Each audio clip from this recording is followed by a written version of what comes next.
everybody, welcome to Southwestern Living. I am Shalise. I am a homeschooling mom of 5 children. I have been homeschooled, and so now I am raising another generation of homeschoolers.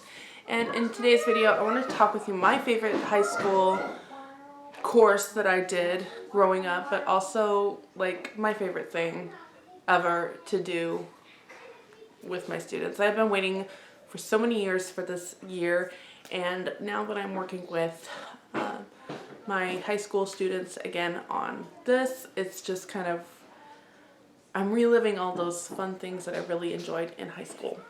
As I said, I'm a homeschooling mom of 5 children. I babysit extra kids, and I'm a very busy mom. I have side businesses that I do, and so anytime I just have a few minutes to sit down and film, I'm going to, which means there is going to be a lot of background noise. And I apologize, but hopefully just getting the information will help you in this way. So today's video is going to be all about kind of, I would say, history and economics and civil government and all that. I personally don't believe that economics just deals with the financial aspect of our world. There is a lot more in that. There's so much encompassing in that. So these are what we call the Uncle Eric books, and there is a lot of them.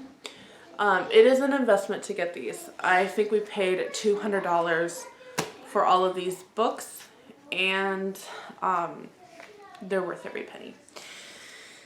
There is, in the front of the book, kind of the Uncle Eric's model of how it works, and then how you would go about reading these. Now, personally, when I was in high school, I had started with Whatever Happened to Candy. I don't remember this other book that they recommend starting. So, and when we started teaching our kids this, I was buying one book at a time, and I did not realize that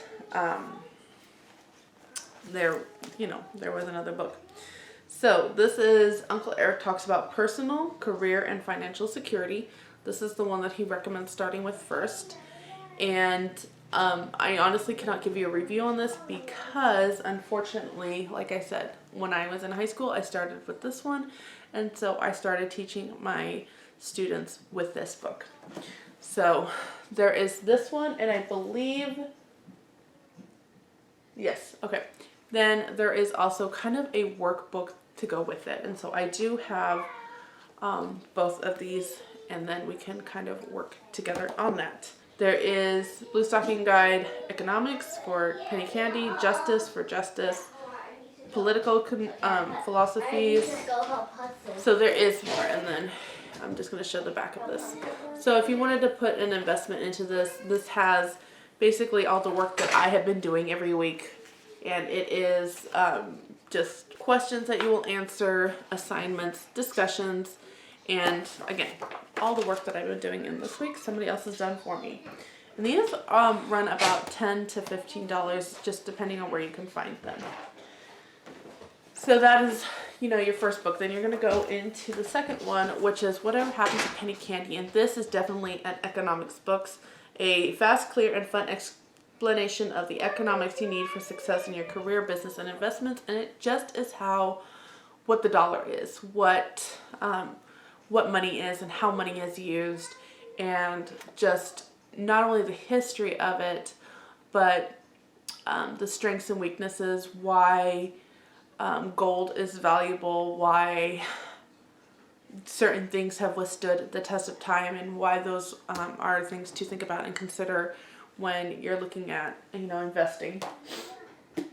So there's that. The next book that we did, which I believe is not recommended to do. I know I'm showing you, this is what we did, but it's not recommended. I want to give kind of how we did it, and that way, so if I don't understand certain things, this is why. The next book would be Whatever Happened to Justice. However, the next book we did, because it was election year, is Are You Liberal, Conservative, or Confused? And this was very enlightening for extra students that I have, so that we could talk about what voting looks like, what political parties look like. So that's why we did this one. Again, it was an election year, so there was a lot of discussions that we could do, and it kind of connected as they could see different events play out. So that's what we did for that one. To say, my favorite Uncle Eric book growing up was Whatever Happened to Justice. I honestly read this book and I wanted to raise a castle full of lawyers, and then I grew up and realized I did not want that at all. But this one just has a lot of history background of the political justice system, not just political justice system, but the justice system in general. And what I love most about Uncle Eric is his wealth of information. He put so much resources into here, and he has a lot of what is the word? Definitions for some of the terms that he is using. And not only that, he does a really good job of bibliography, I think is what it's called, bibliography, so that you can actually research a lot of this yourself. And it's really important, I think, for if you're going to present a viewpoint, to have those bibliographies and stuff within your works. I have noticed a trend in recent years that not many people are doing that, and it's very it's such a important tool for credibility, and it's not being used. So I even remember my husband showing me a book that was published not too long ago, where in the preface the author stated, "We are professors, and with these credentials we do not need to include a bibliography." And that was very concerning. So that's one of the pluses that I have of the Uncle Eric books. The other thing I love about Uncle Eric books is that this is not easy material, but it is presented in a way to younger readers, not dumbed down, but presented in a way that you can process it well. Because why we call it the Uncle Eric books is Richard J. Mayberry presents these books as if he was writing to his nephew. And his nephew may ask a question, and then Mayberry, as Uncle Eric, responds in a letter format. "You asked about this, my nephew," Chris. "You asked about this, Chris. Here is the background of it. Here is my point of it." They do talk a lot about that in this book. His point of view with the political parties. He calls himself a juris naturalist, which is not liberal or Democrat. He tries to be more in the middle between the two. Well, it's not even that. It's kind of like its own branch, to be honest.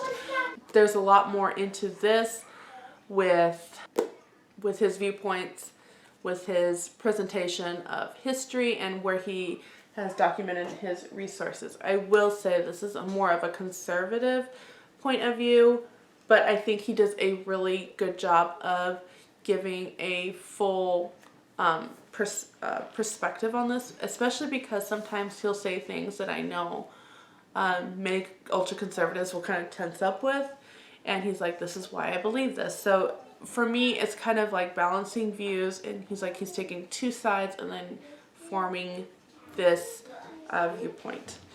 Other books within these series, because this could be a very long video if I go into each one, but some of the other ones are Evaluating Book, What Would Thomas Jefferson Think About This? Guidelines for Selecting Books Consistent with the Principles of the American Founders.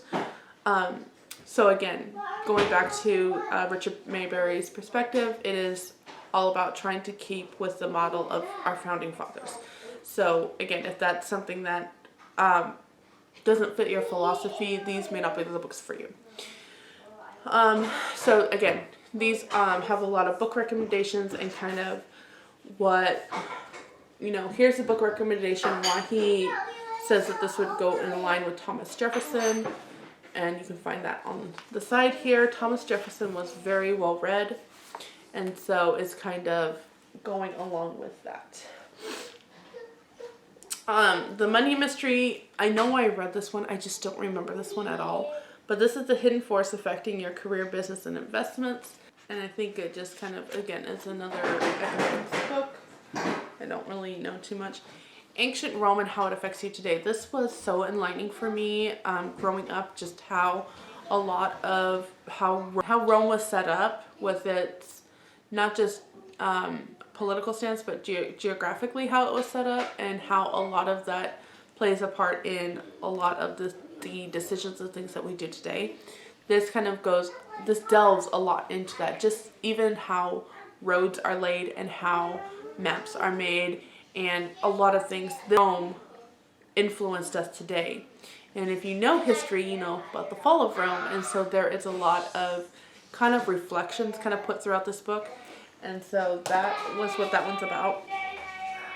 The Clipper Ship Strategy, again, we're going back to economics and how like free marketing, and Clipper Ship Strategy is considered the sequel to Whatever Happened to Penny Candy, and it is how economic boosts work and how you as a business person would use the strategies that he puts in here to help your business during a lot of the economic crises that happen, and how the government kind of does what is it called, but basically they have strategies that they do in order to kind of boost the economy, and what you can do as a business person to kind of not crash during a lot of these man-made economic, political, string pulling type of things. Words fail me, but this one definitely enlightening.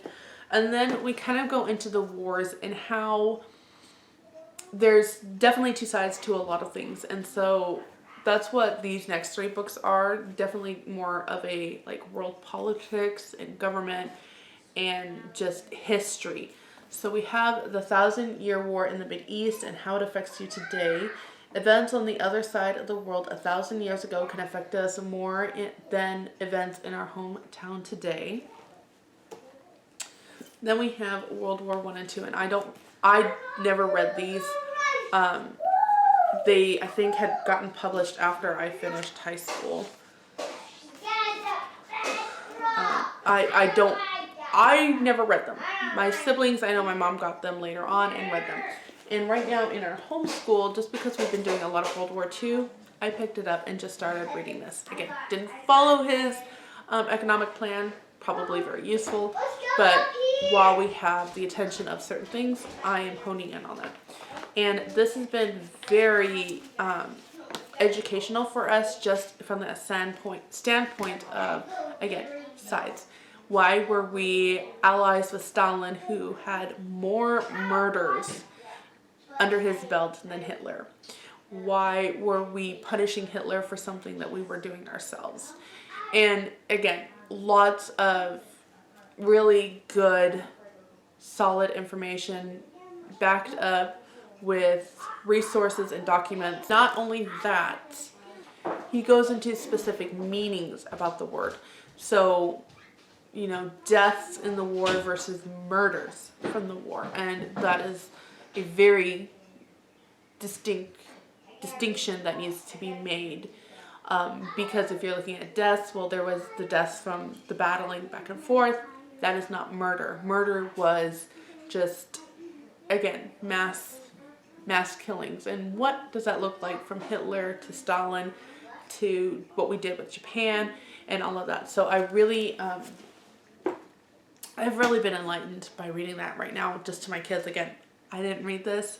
And I will say that I have a 13-year-old, a 12-year-old, 9-year-old, 7-year-old, and 4-year-old that I'm reading this out loud to. The 4, 7, and 9-year-old probably won't retain any of this. That's fine. But the 12 and 13-year-old, we've had some really good, strong discussions with it. This isn't their favorite work. Again, it's mine. It's not theirs. I'm a history buff. They're not there yet. So, again, when I pull this out to read, I'm only doing one chapter, maybe once a week, maybe. just because, again, it's heavy, it's a lot to process, and you know, there's only so much you can kind of pour into your children. You need to let them kind of work things out on their own, figure out what questions they have, and so forth. So I really just wanted to, I don't think these are talked about a lot in the homeschool community. Again, they are, I would say, more of a conservative viewpoint. Again, looking at meaning, what does conservative mean? The original word isn't necessarily what it means today. And conservative viewpoint is less government, more power to the people. And what that looks like in policies and whatnot. And a lot of conservative viewpoints today necessarily don't conserve the original standpoint of that. So all that to say, it's worth the investment, especially for high school. I think with all the stuff that's being presented out in the world today, I wouldn't just kind of these books do give a good viewpoint from both sides. They're not extensive to both sides. So what I have done with my high school students is I have had them specifically go to another viewpoint and ask them their opinion on this and why it is on that. And it's actually very interesting how many people have an opinion based on the fact that it is what their political side believes, not necessarily what they have researched and know and understand. And that is what I'm trying to get my students to understand, or students to learn. It's not about choosing a political side and voting based on that side. It's not about choosing a way of life just based on that it fits the mass of one way or another. I'm really trying to teach my students to think about why they're choosing what they're choosing, research it for themselves, and come to a conclusion that fits their moral beliefs. And that's what I think this does a really good job on, regardless of your political views, is that it starts those thoughts going as to why you believe what you believe and what you need to choose, or how you need to choose to live to fit that belief. And so that's my goal as a parent. Just whatever they have choose, it's something that they have researched, that they understand both sides, and they have made an informed decision, which is why a lot of times which is why something that my husband has been trying to teach is that saying no when you're casting a ballot, you're saying no because you don't understand it, not because you necessarily disagree with it. But if there isn't an understanding of what you are voting for, then you shouldn't be voting that. And you shouldn't be voting, again, based on your political party. So for many years, my husband has not voted for a president, which is against a lot of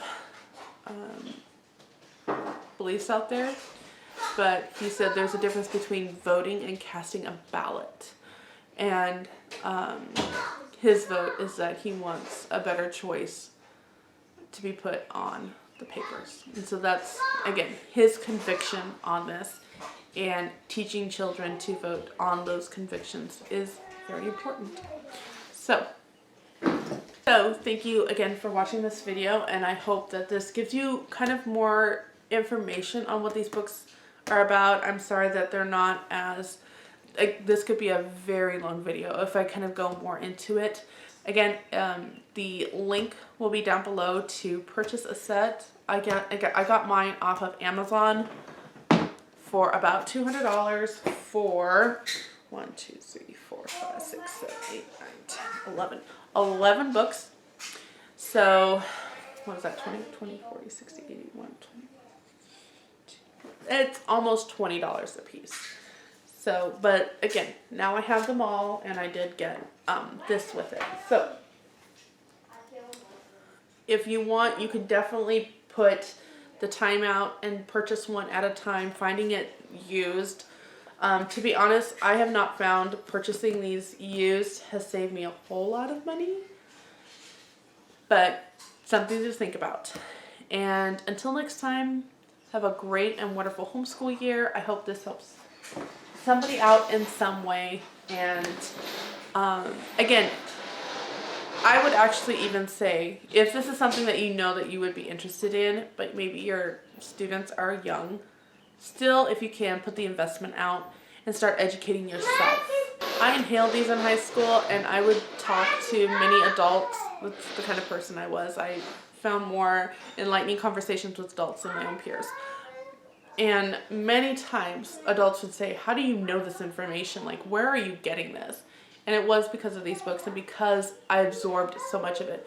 But even with all of that, years later, I'm still learning a ton of stuff that again, as an adult and with experience, like you relearn these things and you find more to know and to understand and to absorb and to acknowledge and just to research. So that'll be it for this video. Again, I appreciate you watching this and taking the time to see it, and I will see you in the next video. If you are new to my channel, I'm trying to give some curriculum highlights in the next few weeks. And I know for many people, this is like, we're at the end of purchasing our curriculum now, but that's me, just kind of wanting to figure things out once we've completed them and had successful. So, if you'd like to see more, go ahead and click subscribe, and I will see you in my next video. Bye.